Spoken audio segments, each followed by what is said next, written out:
नमस्कार दोस्तों, मैं आचार्य के शास्त्री वास्तु एवं ज्योतिषाचार्य सूर्य ज्योतिष में आपका स्वागत करता हूं।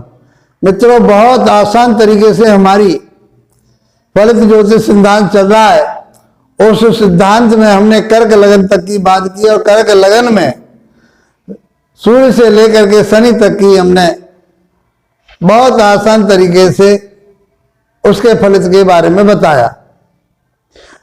आज नया अध्याय लेकर के फिर आए हम अध्याय 186 में 186 में आज सिंह लगन की बात करेंगे। और सिंह लगन में सूर्य से लेकर के शनि पर्यंत तक पूरे ग्रह किस प्रकार से अलग अलग भावों में 12 भावों में किस प्रकार से फल देते हैं और कौन कौन से ग्रह कारक होते हैं, कौन कौन से ग्रह अकारक होते हैं, मारक होते हैं, अशुभ होते हैं और शुभ होते हैं, उसके बारे में हम चर्चा प्रत्येक लगन के आधार पर करेंगे।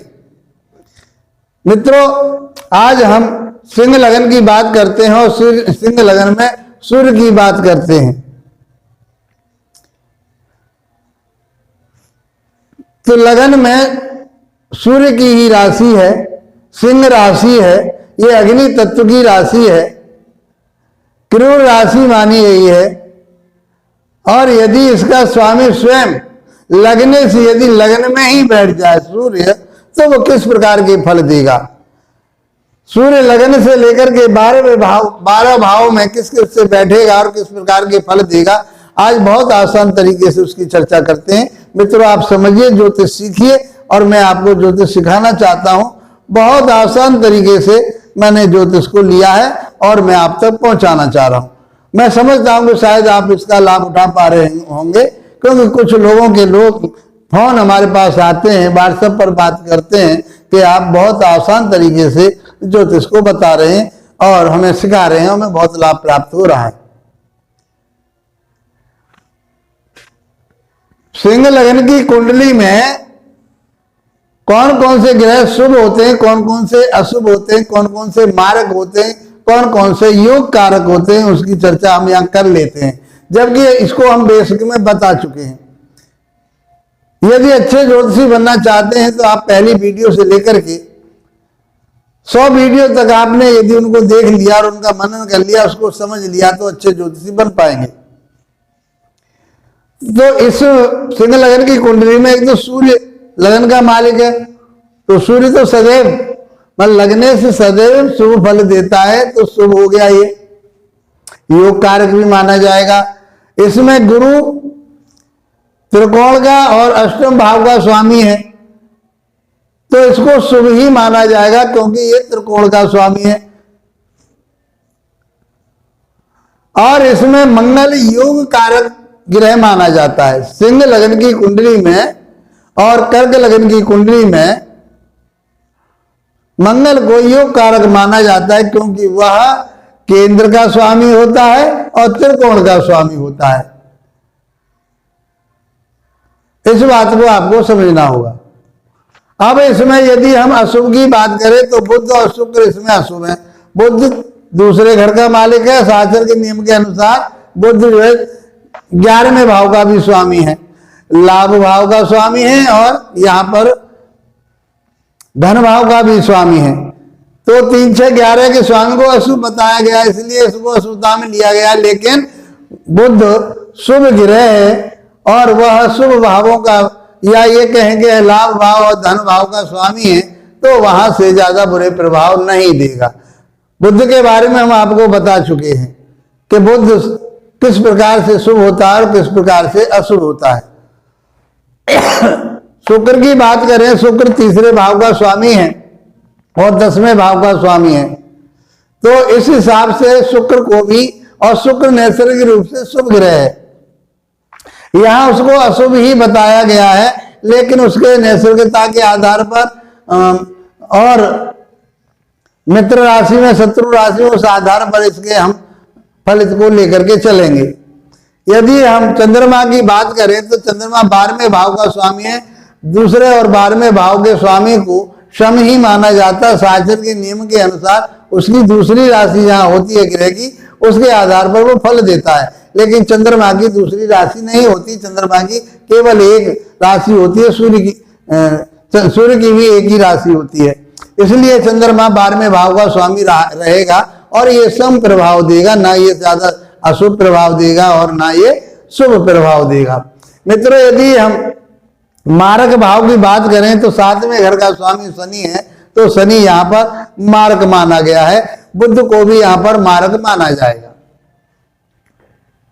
बुध भी दूसरे घर का स्वामी है, मारक भाव का स्वामी है। इस प्रकार से हमने आपके सामने इस सिंह लग्न की कुंडली में कौन कौन से ग्रह शुभ होते हैं, कौन कौन से अशुभ होते हैं, कि बहुत आसान तरीके से यहीं से आप समझ जाओगे और इसका फलित कर लोगे। इन बातों को समझना बहुत आवश्यक है, बहुत जरूरी है इनको समझना। अब फलित करते हम,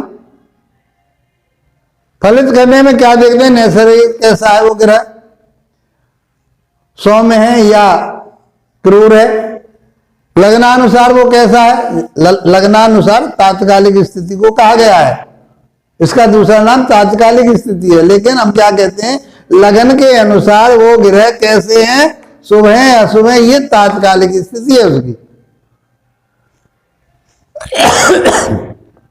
वह मित्र के घर में बैठा है या शत्रु के घर में बैठा है, यदि वो शुभ है ग्रह और लगन के अनुसार भी शुभ है और मित्र के घर में बैठ गया तो वो अति शुभ हो गया।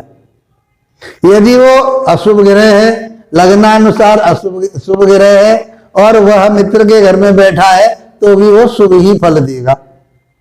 वह शुभ ग्रह है, लग्ना अनुसार अशुभ ग्रह है, मित्र के घर में बैठा हुआ है, तो परसेंटेज क्या आ गई, शुभता की तरफ। ये अपना तारतम्य आपको बैठालना पड़ेगा। मित्रों, चलिए आज बात करते हैं सूर्यदेव की। और सूर्यदेव आपकी लगन में, यदि सूर्य लगन में ही बैठे हो तो क्या प्रभाव देंगे। सूर्य यहाँ का कारक माना गया है और ये अपनी ही राशि में बैठा है, तो यहां बैठ करके अब ये सिंह राशि क्रूर राशि है, अग्नि तत्व की राशि है। अग्नि के पास क्या होता है, पावर होती है, धन होता है, पराक्रम होता है, मान सम्मान प्रतिष्ठा नाम होता है। सूर्य एक पद का दाता है, पिता का दाता है, पिता को माना जाता है, सरकारी नौकरी मानी जाती है, पराक्रम माना जाता है, हिम्मत मानी जाती है, मान सम्मान प्रतिष्ठा सब मानी जाती है, वो सूर्य से देखते हैं। वो पदाधिकारी होगा, उच्च पद पर पदासीन होगा, उसका मान सम्मान प्रतिष्ठा होगी। यहां से बैठ करके ये सारी चीजें सूर्य देगा।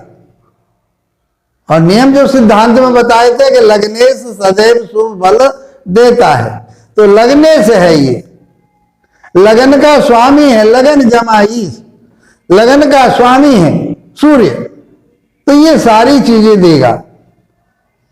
हिम्मत देगा, पराक्रम देगा, मान सम्मान प्रतिष्ठा देगा, अच्छा पद देगा, पिता के साथ अच्छे संबंध रहेंगे, पिता का स्वास्थ्य बढ़िया रहेगा, ये स्वयं अपने आप में स्वस्थ रहेगा।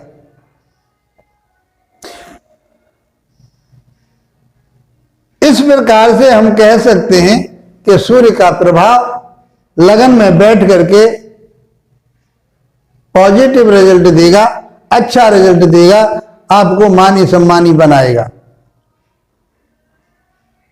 यहां से इसके पास एक ही दृष्टि, 7वीं दृष्टि होती है, 180 डिग्री पर देखता है, तो उसकी पत्नी भी स्वस्थ रहेगी। और उसके साथ में कहीं थोड़ा सा, क्योंकि ये शनि की राशि है यहाँ पर, तो सिंह लगन वाले जातकों का जो वैवाहिक जीवन होता है थोड़ा सा उथल पुथल में चलता रहता है। सूर्य की दृष्टि आती है यहाँ 7वें भाव पर, तो कहीं वो आपस में, क्योंकि ये अग्नि का कारक है, दाम्पत्य जीवन में अग्नि का कारक काम करता है। यदि और भी कोई प्रभाव यहाँ आ जाए तो तलाक भी करा देता है।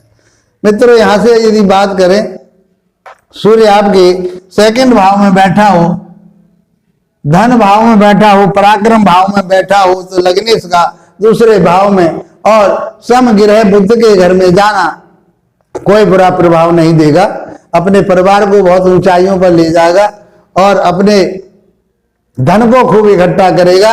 बुद्ध के साथ में यदि इसका तालमेल किया जाए तो बहुत अच्छी ओजस्वी वाणी वाला होगा, भाषण देने वाला होगा, ज्ञानी होगा, मानी सम्मानी होगा, सब तरह से बढ़िया होगा। यदि इसके ऊपर कुछ बुरा प्रभाव आ जाए तो इसकी दाईं आंख में कहीं कोई परेशानी होने की संभावना होती है, उसकी आई साइड वीक हो सकती है, ये या उसकी क्रूरता हो सकती है, परिवार में उथल पुथल हो सकती है। लेकिन ये सूर्य लगन का मालिक है, इसलिए अच्छे ही परिणाम देगा। वाणी अच्छी ओजस्वी रहेगी, भाषण करता होगा, अच्छी बातें करने वाला होगा, लोगों को ज्ञान देने वाला होगा। इस तरह से हम कह सकते हैं कि सूर्य अपने सेकंड भाव में बैठ करके बहुत अच्छी फल देगा। यदि आपकी जन्म और यहां से बैठ करके वो अष्टम भाव को भी देखेगा, इस बात का भी ध्यान रखा करे, कहीं भूल भी जाता हूं मैं, तो यहां से वो गुण ज्ञानों की तरफ को जाएगा, मंत्र तंत्र यंत्रों की तरफ जाएगा, आध्यात्म की तरफ को जाएगा, अपने से बड़े लोगों का, अपने से आदरणीय लोगों का, अपने पिता समान लोगों का, अपने गुरु लोगों का बहुत आदर करने वाला होगा और आयु में भी वृद्धि करने वाला होगा। यदि आपकी जन्म पत्रिका में सूर्य तीसरे भाव में बैठा हुआ है तो तीसरा भाव उसकी नीच राशि का कहा गया है, लेकिन फिर भी इसके पास पराक्रम हिम्मत बहुत होगी, भाइयों के साथ थोड़ी तालमेल में कमी रहेगी। यहां से बैठ करके भाग्य स्थान को देखेगा तो भाग्य को बढ़ाएगा, भाग्य उन्नति की तरफ जाएगा, छोटी मोटी यहाँ से यात्राएं करता रहेगा, धार्मिक यात्राएं करता रहेगा और वह अपने जीवन में सफलता प्राप्त करेगा। यदि हम खेल कूद की बात करें तो खेल कूद में वो उतना प्रभुत्व प्राप्त नहीं कर पाएगा, लेकिन उसका शौक खेल कूद की तरफ को रहेगा और अच्छे गेन की तरफ को रहेगा। लेकिन वो नीचता में जाने के कारण, नीच राशि में जाने के कारण उनमें कहीं शिथिलता रहेगी। मित्रों, यदि हम बात करें आपके सूर्य की, सूर्य यदि आपकी जन्म पत्रिका में चौथे भाव में बैठा हुआ है तो चौथा भाव माता का होता है, भूमि भवन वाहन का होता है। लग्न इसका चौथे भाव में अपनी मित्र राशि में बैठने का अर्थ ये हो गया कि इस जगह बैठ करके बहुत अच्छे परिणाम देगा। भूमि भवन, अच्छे भूमि भवन वाहन का मालिक होगा, अच्छी शिक्षा प्राप्त करने वाला होगा और यहाँ से बैठ करके माता के साथ में भी अच्छा स्वास्थ्य उसका बढ़िया रहेगा, माता का भी स्वास्थ्य बढ़िया रहेगा। यदि दसवीं दृष्टि की सातवीं दृष्टि 10वें भाव पर जाएगी तो यहाँ से वह अच्छा व्यापार करने वाला होगा, अच्छा गेन करने वाला होगा, मान सम्मान प्राप्त, प्रतिष्ठा प्राप्त करने वाला होगा। मित्रों, यदि आपकी जन्म पत्रिका में सूर्य नवमी राशि धनु राशि में पंचम भाव में बैठा हो तो सूर्य के लिए यह है गुरु की राशि, मित्र राशि कही गई है, तो यहाँ बैठ करके पुत्र प्राप्ति का योग बनता है उसका। लेकिन यहाँ कहीं ना कहीं गर्भाशय के ऊपर ये अपना असर जरूर दिखाएगा, गर्भाशय में वह कोई ना कोई परेशानी देगा। हम ये कहें कि वह गर्भपात भी करा सकता है। यहाँ बैठ करके अच्छी शिक्षा देगा इस जातक के लिए, क्योंकि लग्न बुद्धि के, ज्ञान के, विवेक के वहां पहुंच गया, प्रज्ञा की जगह पर पहुंच गया है, तो यहाँ पर शिक्षा अच्छी प्राप्त कर, बहुत बुद्धिमान होगा, वो लोगों के साथ अच्छे संबंध इसके बढ़िया रहेंगे और यहाँ से जुआ सट्टे शेयर मार्केट में भी अच्छे गेन कर सकता है। लेकिन प्रेम संबंध में कहीं ना कहीं ये डिस्टर्बेंस करेगा। यदि और यहाँ से हम बात करेंगे तो 11वें भाव पर इसकी दृष्टि जाएगी तो 11वें भाव से इसके निरंतर आय प्राप्त होती रहेगी, आमदनी प्राप्त होगी, बुद्धि विवेक ज्ञान के आधार पर, चाहे वो शेयर मार्केट के आधार पर, चाहे वो उसके और जो संबंध है चीजों के जो बनते हैं मार्केट से संबंध, वहां से वो अपनी शिक्षा के आधार पर और अपने विवेक के आधार पर वो अच्छा धन प्राप्त कर सकता है। आपकी जन्म पत्रिका में यदि सूर्य लग्नेश यदि छठे भाव में बैठ जाए तो स्वास्थ्य के लिए कहीं ना कहीं थोड़ी बहुत कमी आ जाती है, लेकिन शत्रु अंता योग बनाता है, शत्रुओं पर विजय प्राप्त करने वाला होगा, ऋण का नाश करने वाला होगा, रोग का नाश करने वाला होगा। लेकिन कहीं न कहीं थोड़ी बहुत इसकी हड्डियों में प्रॉब्लम हो सकती है, इसके हार्ट में कोई परेशानी जब आएगी ये कब, जब यह इसके ऊपर कोई बुरा प्रभाव आ रहा हो, शनि और राहु का प्रभाव आ जाए, तो हम कह सकते हैं कि यदि यहाँ पर सूर्य के साथ राहु बैठ जाए आकर के, तब भी वो शत्रु हंता योग ही बनाएगा, ऋण से, शत्रुओं से उनके ऊपर ये विजय प्राप्त करने वाला होगा, इतना बुरा प्रभाव फिर भी नहीं देगा। मित्रों, यहाँ से बैठ करके 12वें भाव को देखेगा, 12वें भाव में ये यहाँ से बैठ करके वो अच्छे किसी डॉक्टरी लाइन में जा सकता है, तो शनि के घर में बैठा हुआ है, यहाँ से 12वें भाव हॉस्पिटल को देखेगा, अर्थात यहाँ से वो डॉक्टरी की लाइन में जा सकता है, डॉक्टर बन सकता है। और यदि हम बात करें तो यहाँ से वह बैठ करके सब प्रकार से अच्छे फल देगा, कोई तरह बुरे प्रभाव नहीं देगा, लेकिन स्वास्थ्य के प्रति उसको सजग रहना पड़ेगा, क्योंकि हड्डियों का कारक कहा गया है, हृदय का कारक कहा गया है। यदि सूर्य आपके सप्तम भाव में बैठ जाए और ये शनि की राशि तो शत्रु की राशि में बैठा हुआ है, लग्न का सप्तम भाव में बैठना, तो क्योंकि जहां इसका कारकत्व यदि हम नैसर्गिकता की बात करें तो ये क्रूर ग्रह है, अग्नि तत्व का ग्रह है, तो पत्नी के साथ में ये अनुमान जरूर कराएगा। इस पर और भी प्रभाव कोई आ जाए तो तलाक भी करा सकता है। कोई बिजनेस पार्टनरशिप में इसके कोई अच्छे परिणाम प्राप्त नहीं होंगे। और यहाँ से बैठ करके यदि ये अपने लगन भाव को भी देखेगा तो उसको जिद्दी स्वभाव बनाएगा और वह चिड़चिड़ा और क्रोधी स्वभाव का व्यक्ति बन सकता है। यदि आपकी जन्म पत्रिका में सूर्य अष्टम भाव में बैठा हो, लग्न इसका अष्टम भाव में जाना आयु वृद्धि करता है, कोई बुरा प्रभाव नहीं देगा। मित्र की राशि में बैठा हुआ है तो यहाँ से हम कहें तो वो अपने से गुरु लोगों का आदर करने वाला होगा, शिक्षा प्राप्त करने वाला होगा और ज्ञान इकट्ठा करने वाला होगा, गुण ज्ञानों में मंत्र तंत्र में जाने वाला होगा, आध्यात्मिक की तरफ को जाने वाला होगा। वो यहाँ से किसी वसीयत के द्वारा किसी बुजुर्ग जो बाबा दादा जो होते हैं उनकी संपत्ति का ये यहाँ से मालिक हो सकता है, यहाँ से ये धन प्राप्त करने वाला होगा। लेकिन वाणी में क्रूरता होने के साथ परिवार के साथ तालमेल में कहीं कमी अवश्य करेगा। मित्रों, आपकी जन्म पत्रिका में यदि सूर्य नवम भाव में बैठा हो तो नवम भाव उसके मित्र की राशि है और मेष राशि में सूर्य को 10 अंश तक उच्च का माना गया है। तो यहाँ कह सकते हैं कि यदि अच्छे रिजल्ट देने वाला होगा तो देखो लगन में अच्छे रिजल्ट देता है, चौथे भाव में बहुत अच्छे रिजल्ट देता है, पांचवें भाव में बहुत अच्छे रिजल्ट देता है। और यदि हम बात करें नवम भाव की तो नवम भाव में बैठ करके इसको बहुत अच्छा भाग्योदय इसका होता है। ऐसा जातक जीवन में मान सम्मान प्रतिष्ठा प्राप्त करता है, धार्मिक यात्राएं करने वाला होता है, किसी धर्म क्षेत्र पर अपना अधिकार उसका अधिकार बना हुआ होता है, वो धार्मिक क्षेत्र का किसी धार्मिक मठ का किसी वहां का ये अच्छा पदाधिकारी हो सकता है। यहाँ बैठ करके वो जीवन में बहुत उन्नति तरक्की करने वाला होगा। यहाँ से बैठ करके वो पराक्रम भाव को देखेगा, भाई बहनों के साथ में अच्छे तालमेल रहेंगे, भाई बहनों की सहायता करने वाला होगा, भाई बहन इसके साथ मिले जुले रहेंगे और पराक्रम की कोई कमी नहीं है। लंबी यात्राएं करने वाला होगा, धार्मिक यात्राएं करने वाला होगा और उनसे लाभ प्राप्त करने वाला होगा। यदि आपकी जन्म पत्रिका में सूर्य 10वें भाव में बैठा हो तो यहाँ पर दिग्बली कहा गया है। यहाँ बैठ करके मान सम्मान प्रतिष्ठा ऊंचा पद राजनीति में जाने वाला यहाँ से बैठ करके बहुत अच्छे परिणाम देगा सूर्य, क्योंकि लगन का मालिक 10वें भाव में पहुंच गया तो सरकारी पदाधिकारी हो सकता है। बहुत अच्छे रिजल्ट प्राप्त करके मान सम्मान प्रतिष्ठा सब प्राप्त करेगा। और यहाँ से उसकी 7वीं दृष्टि चौथे भाव पर जाएगी तो माता का स्वास्थ्य बढ़िया रहेगा, भूमि भवन वाहन को बहुत आसानी से प्राप्त कर लेगा, तो जीवन में बहुत अच्छी उन्नति करेगा यदि 10वें भाव में बैठा हुआ हो।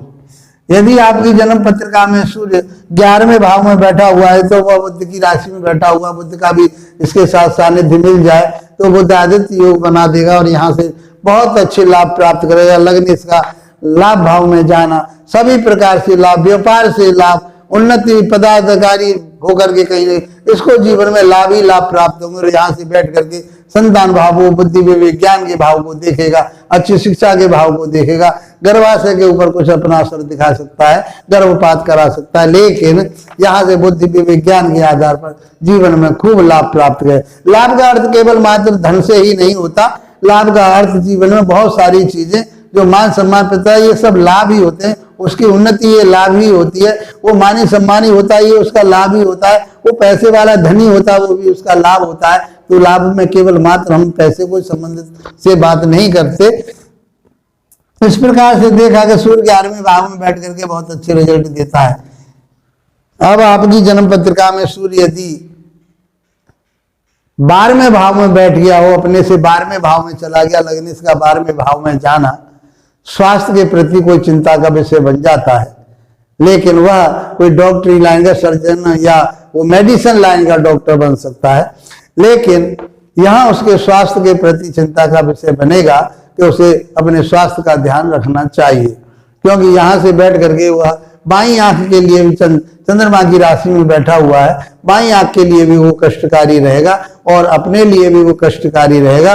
तो इस प्रकार से हम ये कह सकते हैं कि 12वें भाव में बैठ करके सूर्य कुछ निर्बल फल देता है, लेकिन फिर भी उसके पास एक शौर्य है, एक ऊर्जा है, एक उन्नति है, एक तरक्की है, एक मान है, सम्मान है, प्रतिष्ठा, वो कहीं खूब अच्छे प्राप्त करेगा, लेकिन कहीं न कहीं 12वें भाव में जाकर के उसमें कमी आ जाएगी। मित्रों, इस प्रकार से मैंने आपके सामने सिंह लगन में सूर्य की बात की और सूर्य यहाँ का राजा है। सूर्य ने अपना प्रभाव बहुत अच्छा दिया हर उसमें और उन्नति तरक्की वाला होगा। यदि आपकी जन्म पत्रिका में कहीं सूर्य बैठा हुआ तो उसको देखिए और उसका जो हमने फलित बताया आपको इस प्रकार के आपको फल मिले तो कमेंट बॉक्स में हमें जरूर बताइए। मित्रों, इसी के साथ मैं आपसे आशा करता हूं कि मैं बहुत आसान तरीके से आपको ज्योतिष सिखा रहा हूं, तो यदि आपको हमारी चर्चा अच्छी लगी तो इसको लाइक अवश्य कीजिए, इतना तो आपका भी बनता है फर्ज। और हम निस्वार्थ भाव से आपके साथ जुड़े हुए हैं, कोशिश कर रहे हैं कि हम आपको हमारा उत्साह वर्धन कीजिए। आप तो उसे